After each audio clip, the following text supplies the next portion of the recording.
Good morning everyone. Dayanand online classes में आप सभी का स्वागत है। आज हम स्टार्ट करते हैं क्लास 12th में बायोलॉजी।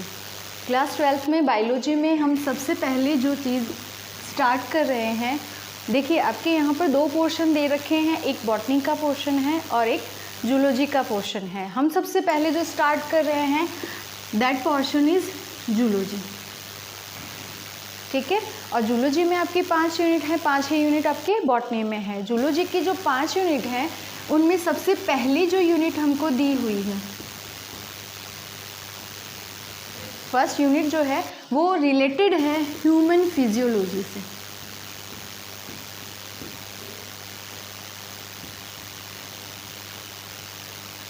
ह्यूमन फिजियोलॉजी से यानी मानव कार्यकी से।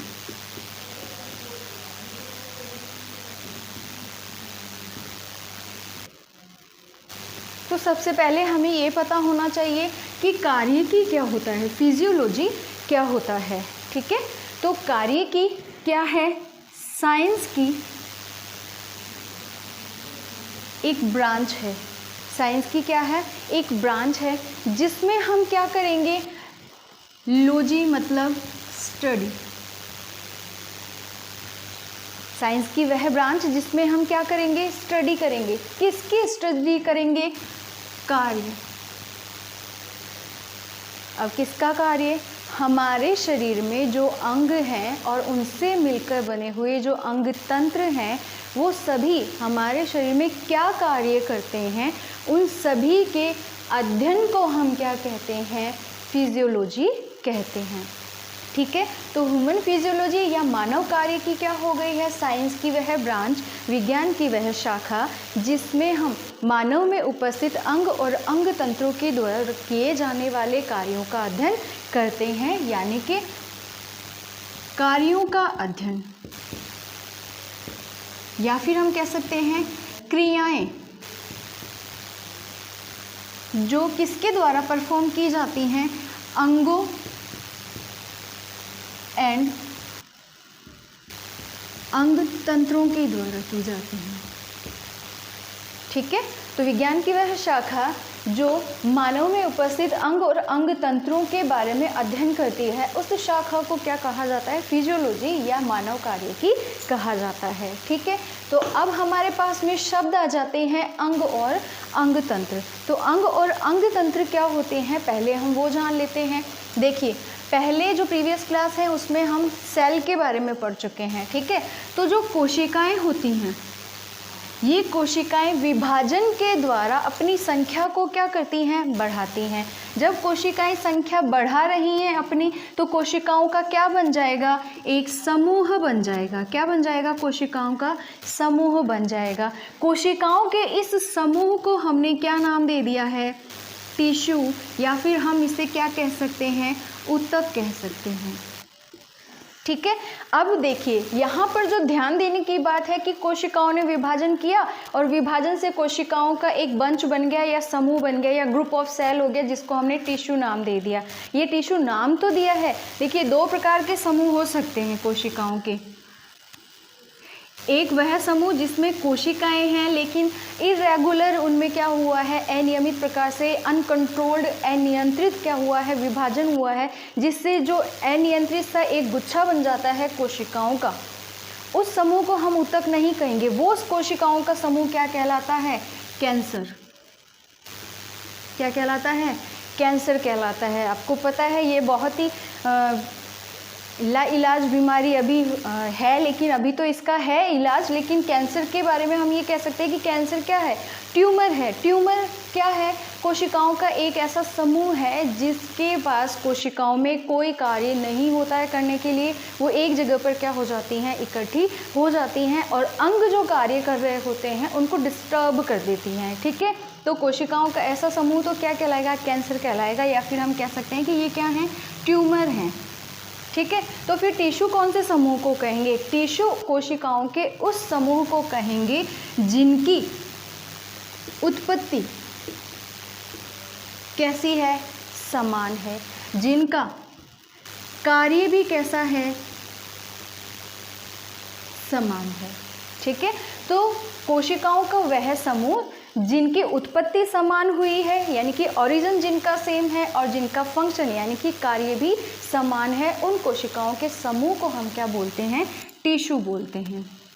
यहाँ तक बात समझ में आई।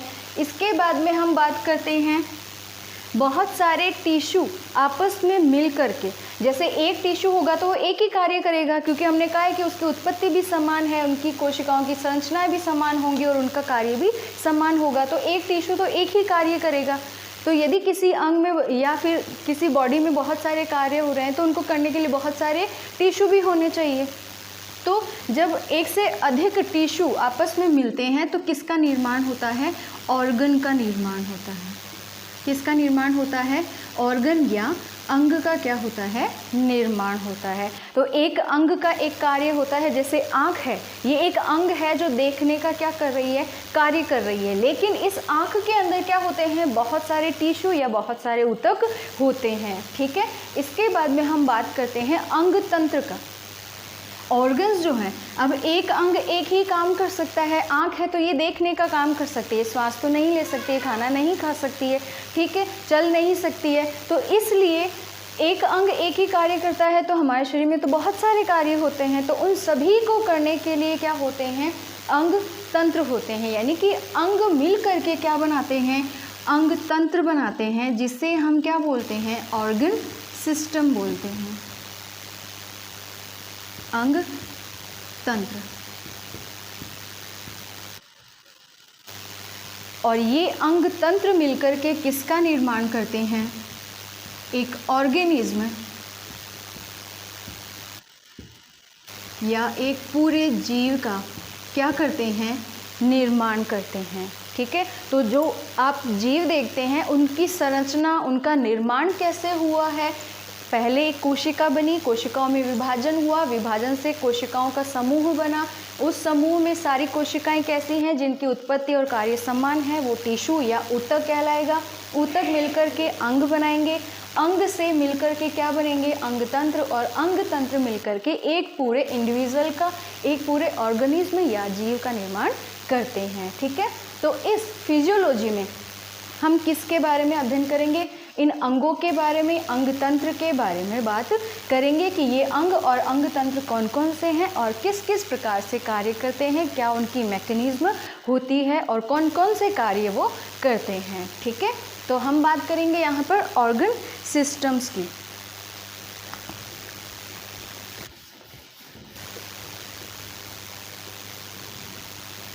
ऑर्गन सिस्टम्स जो हैं वो क्या हैं? बहुत सारे अंगों से मिलकर के बने हुए हैं। तो सिस्टम के अंदर हम उन सभी अंगों और उन अंगों के द्वारा परफॉर्म किए जाने वाले कार्यों के बारे में भी पढ़ेंगे। ठीक है। तो हमारे शरीर में कौन कौन से ऑर्गन सिस्टम होते हैं या अंग तंत्र होते हैं, हम उनके बारे में पहले देख लेते हैं। अंग तंत्र। अंग तंत्र कौन कौन से होते हैं हमारे शरीर में? देखो, सभी कार्यों को करने के लिए अलग अलग क्या होंगे? अंग तंत्र होंगे। जैसे हम कह रहे हैं कि हम भोजन लेते हैं, तो भोजन को पचाने के लिए जो अंग तंत्र होगा उसे हम क्या बोलेंगे? डाइजेस्टिव सिस्टम, पाचन तंत्र कहेंगे हम उसे। पाचन तंत्र का अपना एक पूरा काम है कि जो भी हमने भोजन लिया है वो उसको पचाएगा, पचाने के लिए स्थान उपलब्ध कराएगा, पचाने के लिए एंजाइम्स उपलब्ध करवाएगा, और जो अनडाइजेस्टेड फूड है, अपचित भोजन है, उसको बॉडी से बाहर एक्सक्रीट आउट भी कर देगा। तो ये सारा काम किस में होगा? डाइजेस्टिव सिस्टम में होगा। दूसरी बात हम देखते हैं रेस्पिरेटरी सिस्टम।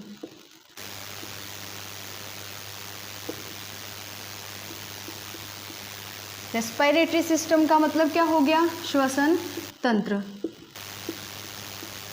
श्वसन तंत्र, श्वसन तंत्र के अंदर भी सभी अंग होंगे जो हमें बाहर से वायु को अंदर लेने में, यानी कि इनटेक ऑफ एयर होगा। हवा अंदर ली हमने, वायु लिया, वायु को फिर जो हमारे लंग्स हैं उन तक पहुंचाया जाएगा। जैसे हमारे नॉस्ट्रिल्स हो गए, फिर ट्रेकिया हो गया, ट्रेकिया के बाद लंग्स हो गए। तो ये एक अलग अलग अंग हैं जो मिल करके क्या बना रहे हैं? रेस्पिरेटरी सिस्टम को बना रहे हैं। ठीक है। इसके बाद में आता है हमारे पास में नर्वस सिस्टम। नर्वस सिस्टम या तंत्रिका तंत्र की हम बात करें तो तंत्रिका तंत्र क्या होता है? वह तंत्र जो तंत्रिकाओं या नर्व से मिलकर के बना होगा। काम क्या करता है तंत्रिका तंत्र? बॉडी में जितने भी ऑर्गन्स हैं उन सभी अंग और अंग तंत्रों के ऊपर नियंत्रण करने का कार्य करता है, उनमें आपस में समन्वय बैठाने का कार्य करता है। ऐसा नहीं कि कोई अंग कब काम कर रहा है, कोई कब काम कर रहा है, इन सभी का एक साथ करना, एक साथ टाइमिंग पे करना, कब किसको काम करना है, कब किस अंग को रुक जाना है, काम नहीं करना है, वो सभी पर कंट्रोल करने का काम कौन करता है? नर्वस सिस्टम करता है। ठीक है, इसी प्रकार से हमारे पास में एक सिस्टम आता है इंटेग्यूमेंट्री सिस्टम,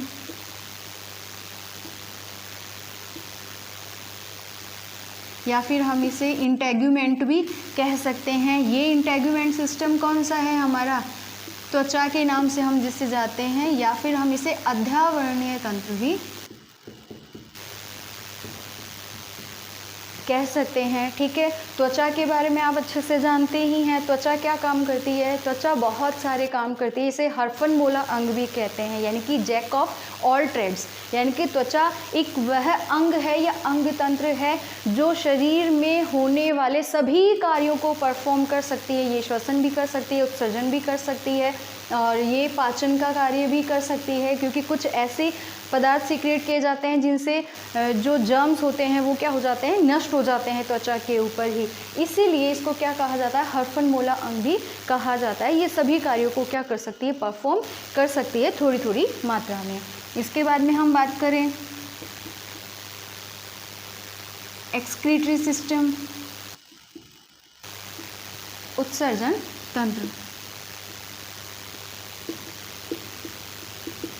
उत्सर्जन तंत्र नाम से पता चलता है उत्सर्जन, जो ऐसे पदार्थ बने हैं जिनका शरीर में कोई काम नहीं है उनको ये क्या कर देंगे? शरीर से बाहर निकाल देंगे। तो ऐसे अंग और जो अंग तंत्र हैं वो क्या करेंगे?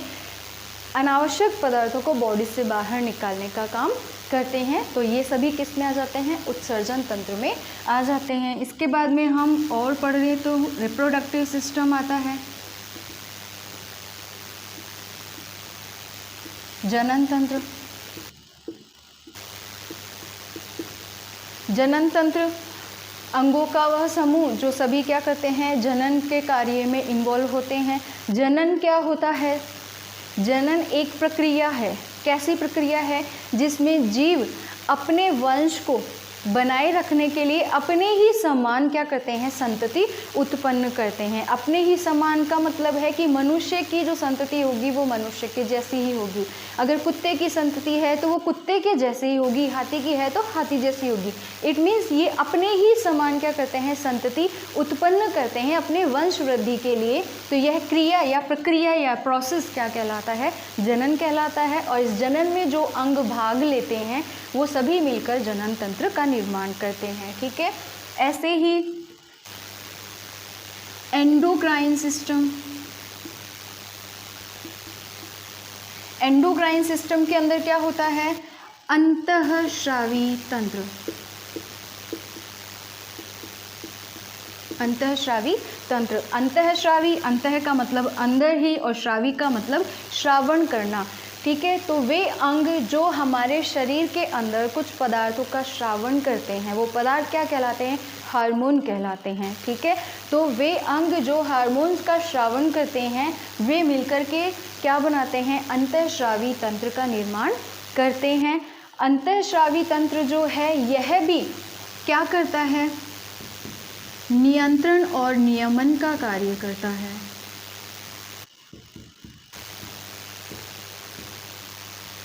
नियंत्रण और नियमन का कार्य करता है, यानी ये क्या करता है?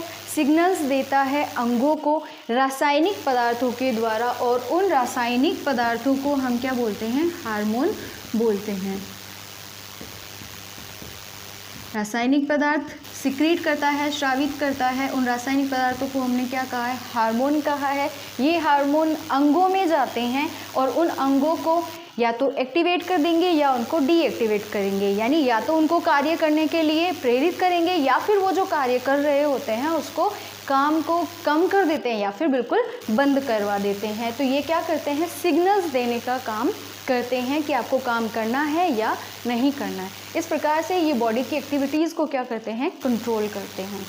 ठीक है, तो ये सभी सिस्टम्स हम क्या करेंगे, इसके अंदर पढ़ेंगे। आज जो हम सिस्टम स्टार्ट करने वाले हैं वो है डाइजेस्टिव सिस्टम। यहाँ तक किसी को कोई दिक्कत नहीं होगी।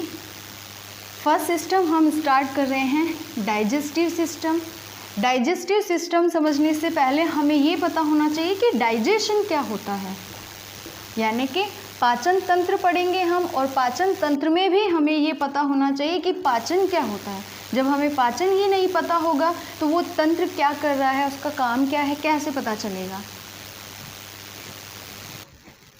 तो डाइजेस्टिव सिस्टम दो शब्द हैं, पाचन और तंत्र, यानी कि वह तंत्र जो पाचन का कार्य करता है। तो पाचन क्या होता है, पाचन क्या है, एक प्रोसेस है। क्या है, एक प्रोसेस है, या फिर हम हिंदी में कहें तो एक प्रक्रिया है, यानी कि एक कार्य है। क्या कार्य है, जिसमें किया जाता है जटिल अणु या पदार्थों का ब्रेकडाउन। जटिल अणु या पदार्थों का क्या किया जाता है, ब्रेकडाउन किया जाता है, यानी उनको तोड़ा जाता है। किस में तोड़ा जाता है, सरल अणुओं में। ठीक है, यानी कि शरीर में होने वाली वह क्रिया जिसके द्वारा जटिल भोज्य पदार्थों को या जटिल भोज्य अणुओं को सरल अणुओं में तोड़ा जाता है, वह प्रक्रिया क्या कहलाती है, पाचन या डाइजेशन कहलाती है। ठीक है, तो अब बात आती है यहाँ पर कि जटिल अणु क्या होते हैं। ये जटिल अणु को हम ले लेते हैं, हमने जो भोजन किया है वो सभी क्या हैं, जटिल अणु हैं। ठीक है, तो भोजन क्या है फिर, भोजन क्या होता है, आवश्यक तत्वों का वह समूह जिसे हम एनर्जी प्राप्त करने के लिए ग्रहण करते हैं, बाहर से इंटेक करते हैं, वो क्या कहलाता है, फूड कहलाता है या भोजन कहलाता है। तो कौन से आवश्यक तत्व हैं जिनको हम भोजन के रूप में ग्रहण करते हैं, ये हमें पता होना चाहिए। तो भोजन जो है इसमें मुख्य रूप से जो आवश्यक तत्व होते हैं इनको हम कह सकते हैं CPFMV। ठीक है, CPFMV का फुल फॉर्म क्या हो जाएगा, ये होगा कार्बोहाइड्रेट,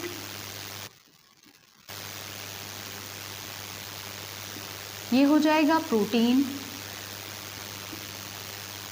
ये है फैट, ये है मिनरल्स, और ये हो जाएंगे हमारे वाइटामिन्स। क्लियर। तो हमने बात करी कि हम भोजन के रूप में कुछ जटिल अणुओं को लेते हैं और वे जटिल अणु क्या कर दिए जाते हैं, ब्रेक डाउन कर दिए जाते हैं और सरल अणुओं में बदल जाते हैं। तो ये पूरी प्रोसेस क्या कहलाती है, पाचन कहलाती है। जटिल अणु कौन से होते हैं जो हम भोजन के रूप में लेते हैं, वो है कार्बोहाइड्रेट, प्रोटीन, फैट, मिनरल्स और विटामिन्स। तो देखिए इसमें क्या होता है, मिनरल्स और विटामिन्स जो हैं इनका सीधा अवशोषण कर लिया जाता है, इनका किसी भी प्रकार का ब्रेकडाउन या अपघटन या जल अपघटन यहाँ पर नहीं होता है। ठीक है, मिनरल्स और विटामिन्स का कोई अपघटन नहीं होता है। ये जिस फॉर्म में कंज्यूम किए जाते हैं उसी फॉर्म में ब्लड के थ्रू क्या कर लिया जाता है, इनका अवशोषण कर लिया जाता है। तो फिर ब्रेकडाउन होता किसका है, कार्बोहाइड्रेट का, प्रोटीन का और फैट का ब्रेकडाउन होता है। ये जटिल अणु हैं जो टूट कर किस में बदल जाते हैं, सरल अणुओं में। सरल अणु का मतलब क्या होगा, सरल का मतलब वे अणु जो अवशोषण किए जा सके या जिनका अवशोषण हो सके, तो अवशोषण योग्य तथा स्वांगीकरण योग्य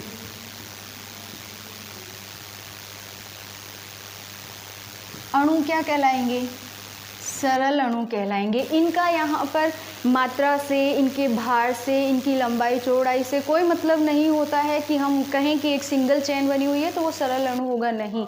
सरल अणु यहाँ पर वह होगा जो कि ब्लड के द्वारा अवशोषित किया जा सकता है और अवशोषित किए जाने के बाद में हमारे शरीर के बाकी अंगों और कोशिकाओं तक ऊर्जा प्रदान करने के लिए पहुँचाया जा सकता है या जिनसे ऊर्जा प्राप्त की जा सकती है। ऐसे अणु क्या कहलाते हैं, सरल अणु कहलाते हैं। तो हमारे पास जटिल अणु कौन कौन से हैं, कार्बोहाइड्रेट, प्रोटीन और फैट हैं। तो कार्बोहाइड्रेट जब टूटेगा यानी जब इसका पाचन होगा तो इसके क्या सरल अणु बनेंगे, कौन कौन से बनेंगे, ये मैं यहाँ पर लिख देती हूँ कि कार्बोहाइड्रेट का जब पाचन होगा तो इससे सरल अणु के रूप में क्या बनेगा, सी से बन रहे हैं ये सभी कार्बोहाइड्रेट से। वो कौन कौन से होंगे, ग्लूकोज, गैलेक्टोज,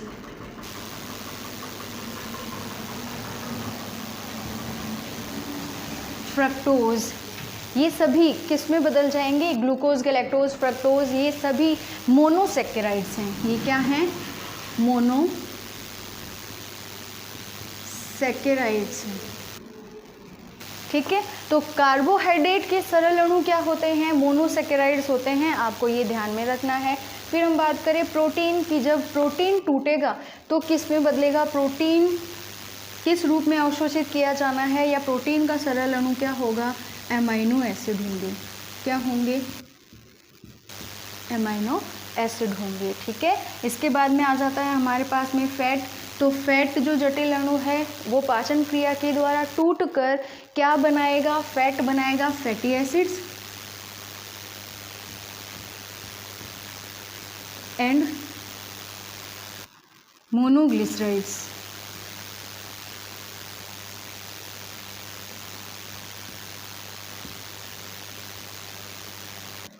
ठीक है, तो यहाँ तक हमारी बात हो गई। ये हमने बात करी है किसकी, पाचन की बात करी है कि पाचन एक वह प्रक्रिया होती है जिसमें भोजन के रूप में लिए गए जटिल अणुओं को जल अपघटन के द्वारा या एंजाइम्स के द्वारा सरल अणु में तोड़ दिया जाता है। वे सरल अणु कौन से होते हैं, जो अवशोषण योग्य हों और स्वांगीकरण योग्य हों, वो सरल अणु कहलाएंगे। जटिल अणु कौन से हमारे पास में, कार्बोहाइड्रेट, प्रोटीन और फैट हैं। तो इनका लास्ट प्रोडक्ट क्या होगा, जो कि ब्लड में जाकर के सेल्स तक पहुंच सकता है, वो हो जाएगा glucose, galactose, fructose etcetera, monosaccharides होंगी।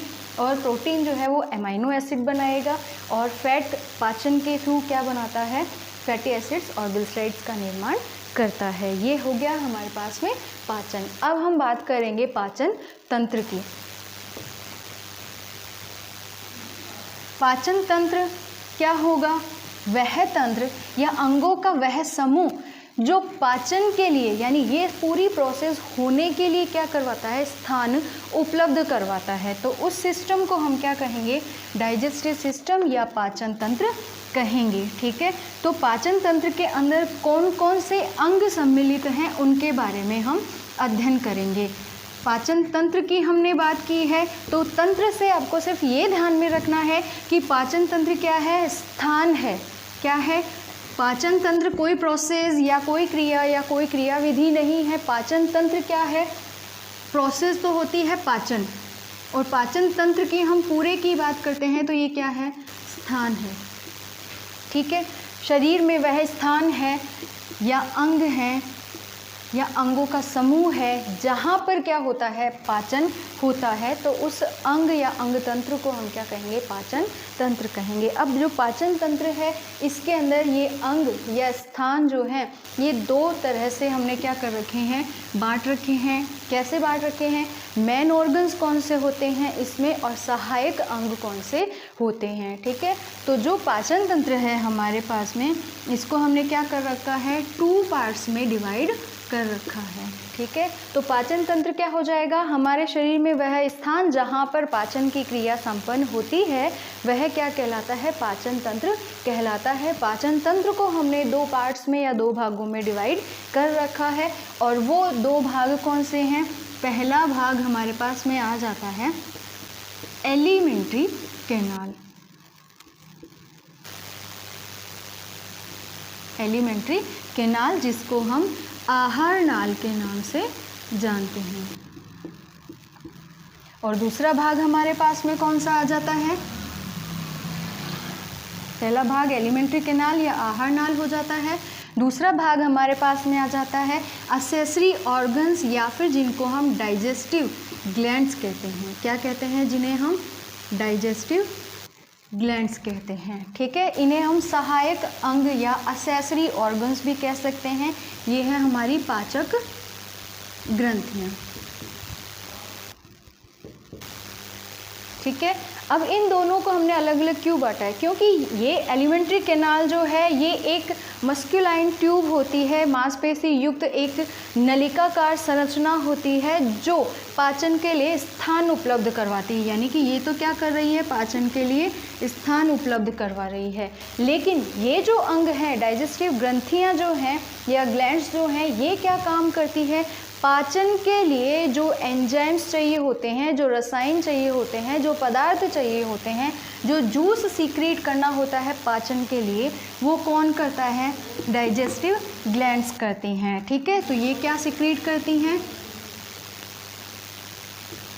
एंजाइम्स एंड जूस, या हम कह सकते हैं डाइजेस्टिव जूस या पाचक रस स्रावित करने का कार्य कौन करता है, डाइजेस्टिव ग्लैंड्स करती हैं। ठीक है, तो इन दोनों का काम क्या हो गया है, अलग अलग है, इसलिए हमने इन दोनों को क्या कर लिया है, दो पार्ट्स में डिवाइड कर लिया है। ये पाचन के लिए स्थान उपलब्ध करवाएंगे और ये पाचन के लिए जो आवश्यक सामग्री है, पदार्थ है, एंजाइम्स है, जूसेस हैं, वो प्रोवाइड करवाते हैं। ठीक है, अब ये स्थान कौन कौन से हैं, ये स्थान है पहला हमारा माउथ,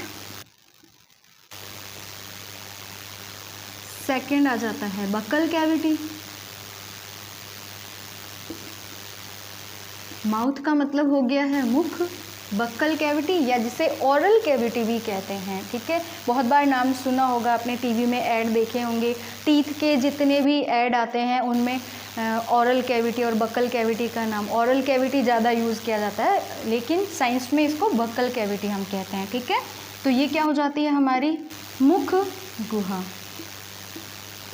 ठीक है, थर्ड पार्ट हमारे पास में आ जाता है फेरिंग्स,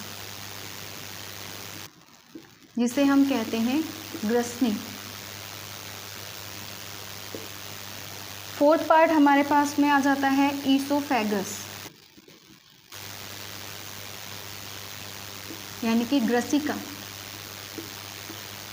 ठीक है, अब कुछ कंफ्यूजन यहाँ पर होता है, हम कई बार भूल जाते हैं कि फेरिंग्स पहले आता है कि ईसोफेगस पहले आता है, इसमें तो फिर भी याद रह जाता है, लेकिन ग्रसनी और ग्रसिका जो है हमें कंफ्यूज कर देती है कि पहले कौन सा आता है। तो आपको हमेशा ध्यान रखना है कि जो सनी है वो पहले आता है, सीता जो है वो बाद में आती है। ठीक है, तो पहले कौन आएगा, ग्रसनी, यानी कि सनी पहले आएगा और सिका बाद में आएगी। ठीक है, तो आपको ध्यान में रखना है कि पहला पार्ट मुख होता है, सेकेंड पार्ट मुख गुहा होता है, थर्ड पार्ट ग्रसनी होता है और फोर्थ ग्रसिका होता है। आप इसको इस तरीके से भी याद कर सकते हो, MBPO। ठीक है, तो MBPO से आपका एक क्रम बन जाएगा। M तो आपको हमेशा याद रहेगा कि भोजन हम मुख से ही करते हैं, तो कोई टेंशन वाली बात नहीं है। BPO आपको ध्यान रखना है। ठीक है, इसके बाद में जो पार्ट आता है उसमें कोई कन्फ्यूज़न आपको कभी होगा ही नहीं, ऑब्वियस स्टमक आता है, जिसे हम क्या कहते हैं, आमाशय कहते हैं।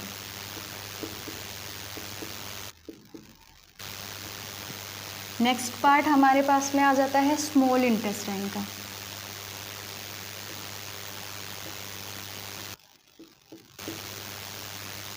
छोटी आंत,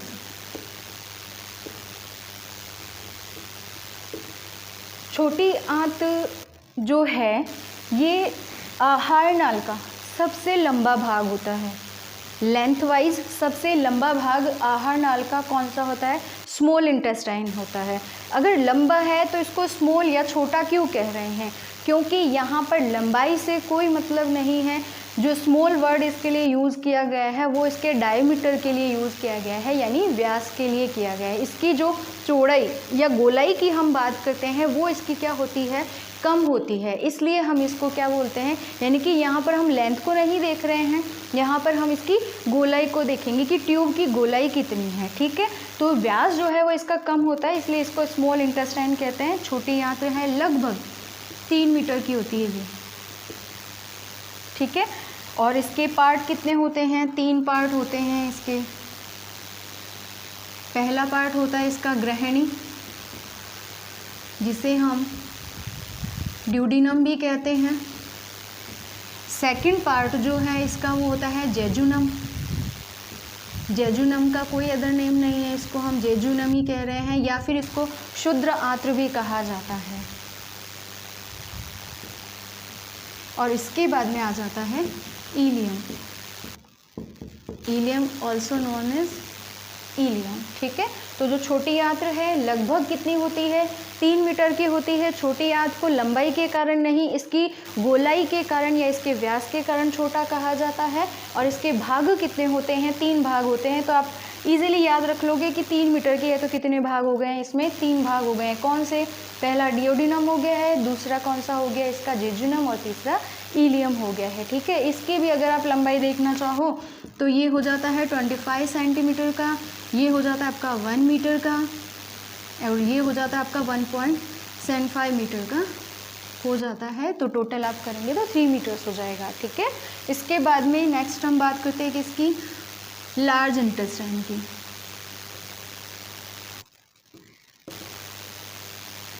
लार्ज इंटेस्टाइन बड़ी आंत्र, बड़ी आंत्र बड़ी क्यों है, लंबाई में बड़ी नहीं है। अब आपको ध्यान होना चाहिए कि वे व्यास में बड़ी है, डायमीटर इसका चौड़ा होता है, व्यास में ये बड़ी होती है, इसलिए इसको क्या बोलते हैं, लार्ज इंटेस्टाइन बोलते हैं। इसकी लंबाई 1 से 1.5 मीटर तक की होती है, ठीक है। इसका आपको ध्यान में रखना है। इसके बाद में हम नेक्स्ट बात करते हैं रेक्टम की।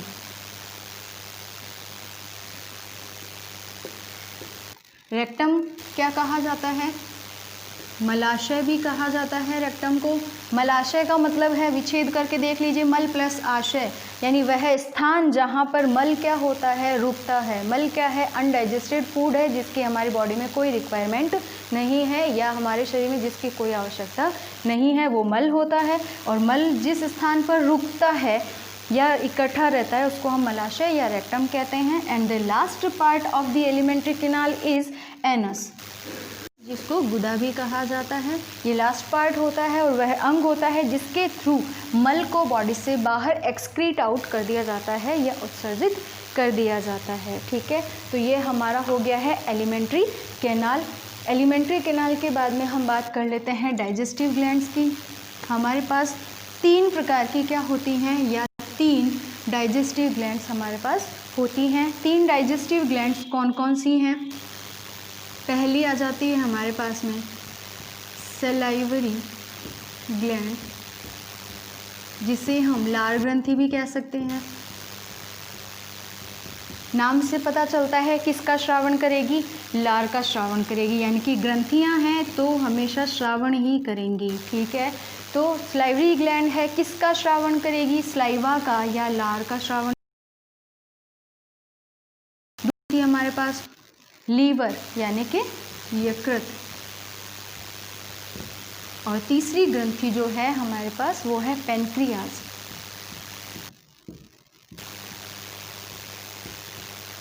अग्नाशय जिसे हम कहते हैं, ठीक है। तो यहाँ पर हमने बात करी है पाचन तंत्र की। पाचन तंत्र को 2 पार्ट्स में कर लिया है हमने, डिवाइड क्यों किया है, क्योंकि एक जो भाग है वो तो स्थान उपलब्ध कराता है और दूसरा उसके अंदर जूसेस मिक्स करने का काम करता है, तो दोनों अलग अलग हो गए हैं। एलिमेंट्री कैनाल या आहार नाल जो है इसके अंदर कितने भाग हो गए हैं हमारे पास में, 9 भाग हैं। और डाइजेस्टिव ग्लैंड्स कितनी हैं हमारे पास में, 3 डाइजेस्टिव ग्लैंड्स हैं। इसके आगे हम नेक्स्ट क्लास में पढ़ेंगे। धन्यवाद।